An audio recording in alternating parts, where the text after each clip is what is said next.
要继续来关心的，就是这凯美风台过了南投稀地的菜瓜也对咧受灾，这产量是差不多减9成，所以价格也对咧起，大卖价1公斤是起到305块。这卖菜的唔敢进货，就连买菜的听到价格嘛唔敢来买，所以农会就评估讲，上无就要等1礼拜的时间，这产量才会回稳。 菜瓜拢伫咧浸水的田内底抢收，但是大部分的菜瓜植株拢已经浸烂去。南投县稀地乡头社盆地是热天菜瓜的主要产区之一，但是受到凯美风台的影响，水上造成产量减少9成。连续泡2、3天，第一就是植株它已经不稳定了，再来就是它会落花落果嘛，那是一定的，可能少9成了吧。 农业部资料显示，凯美风台来进前，菜瓜果菜市场交易价格每公斤平均是31.7块，但是9号均价已经来到172.3块，比去年同期高出3倍，交易量也大幅减少。有数是自助产业者继续出菜，但是也供给要挡袂牢。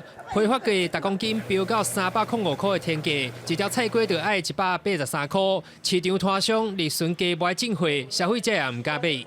它是短时间，它不是长时间。长时间的话，我可能是消化不了。我就想说，在长时间的话，那我干脆我也不涨，我也不开，我就先休息。一箱大概350、250那边啊，现在好几倍在涨，因为很久没有问了，因为一定很贵，所以就没有再去问了。不敢卖，太贵，没有利润了。因为平常买大概也才一条才30啊，180就，对啊，一餐都已经比这个贵了。